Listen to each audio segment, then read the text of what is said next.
going on?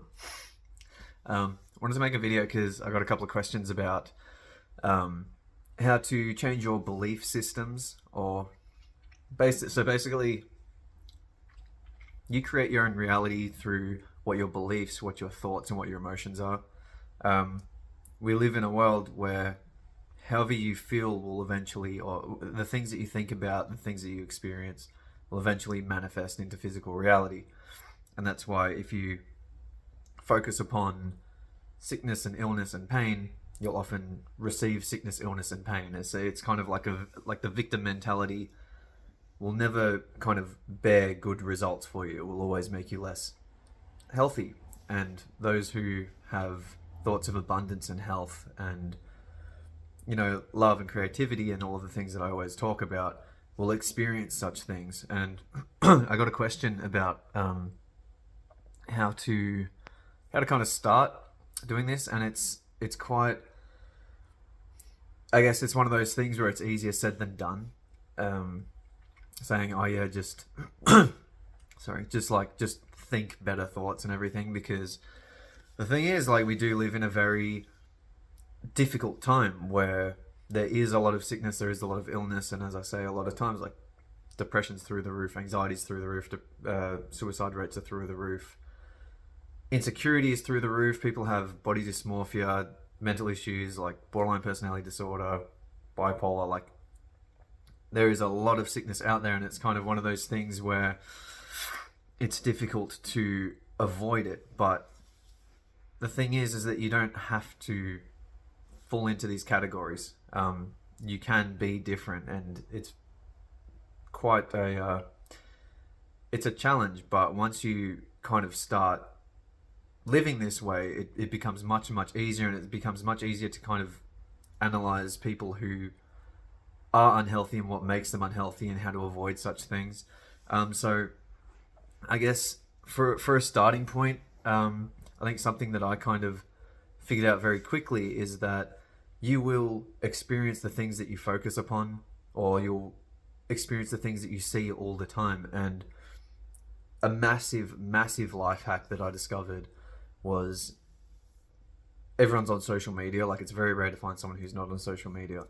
But a massive thing that you can do is, and it sounds like abrupt to begin with, but literally unfollow or unfriend, or like just remove anything negative on your newsfeed. Like, anything at all. Anyone that posts like self-depreciative jokes, or always talks about how unhealthy they are and all these problems in their lives, and talking about depression and laughing about depression and all this kind of shit, just like unfollow all of it.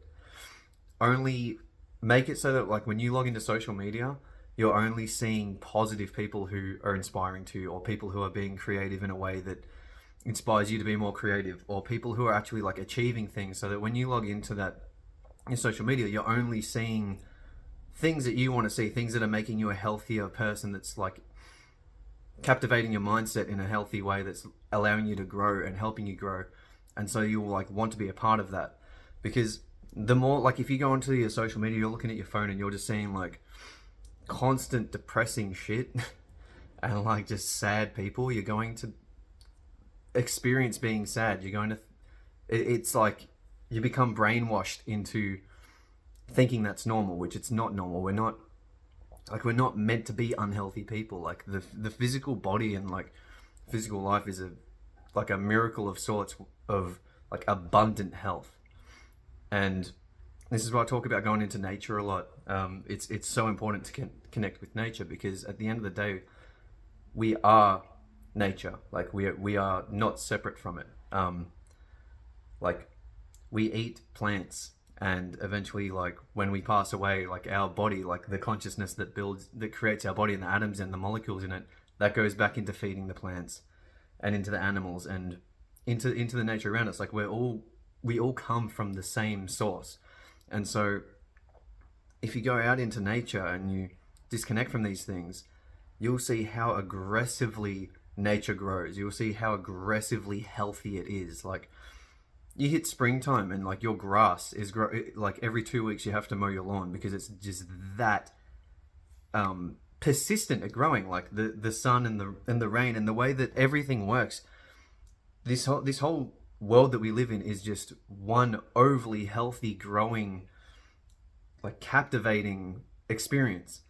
And somewhere along the line, technology grew too quick, and people got drawn in far too much into this, this AI machine that has essentially corrupted humanity. And so when you start to use it or utilize it in a way that's more healthy for you, where you're using it to have a positive experience, for example, what I'm trying to do in my group, The Way Toward Health, I'll put a link for it, but it's all about just creating healthy communities where people are encouraging of living healthy lifestyles and helping one another get back on track and not get sucked into this machine that's designed to make us unhealthy and question ourselves and become insecure and become depressed. So that's the main thing. And as I said, it sounds kind of over the top, like just unfollowing or unfriending anyone who posts unhealthy stuff, because I often get like the argument of, oh, what if they need help? Basically, that is not a form of helping yourself. Like if you're posting depressing statuses and sharing depressing material on social media, that's a very like roundabout way of asking for help. Like if you need help, ask someone for help. Don't just like share all this shit and like have your friends share the same shit and be like, yeah, we're all depressed. This is so funny. Like it doesn't help anyone. You're just focusing more on the depression, and it enables it, and it makes you feel like you're a part of a group of unhealthy people, and that it's okay to be like that, and it's not okay to be depressed, and it's not okay to feel sick like this. Like everyone goes through it, but it's not okay to stay that way, because you're not living, man. Like it's not like, who wants to live like that? But as I said, if you genuinely want to help your friends, talk to them. And the thing is that by showing people how to improve your life, especially if you are in like a dark place, showing someone just how far you can grow from taking care of yourself, and like also sharing the messages of positivity, that will inspire people, and it will help people who are in a darker place so much more than, laugh reacting or love reacting or something on their funny depressed post that they make. So that's kind of like a main thing. Get rid of anything that is depressing from your experience, and this includes like hanging out with people who are constantly depressed and whinging and never fixing their situation. It doesn't mean you don't have to like see these people at all. It just means that you're at a stage in your development where you're ready to take that next step. You're ready to expand your consciousness and develop to that higher wavelength. And, perhaps they're still going through the lessons that they're meant to go through. Because if they're still whinging and complaining about stuff, it means they're not learning from the situation they're in. They're not learning from the circumstances that they're going through. And it doesn't mean that you're never going to talk to them again. It doesn't mean you can't be friends with them, but it just means that like it's probably time for you to step your game up to reach a higher level, and wait for them to understand perhaps the lessons that they're going through, and that they are lessons and they're not just like a victim to these things. And eventually, hopefully, they'll learn from this and join you further down the track, and you'll be able to connect on a much deeper level. But that was a bit of a all over the place kind of chat. I initially just wanted to talk about removing any negativity from your newsfeed, but kind of went a bit out of the way. But I hope you enjoyed the video. Hope you're all well, and I'll be making another one soon. Peace.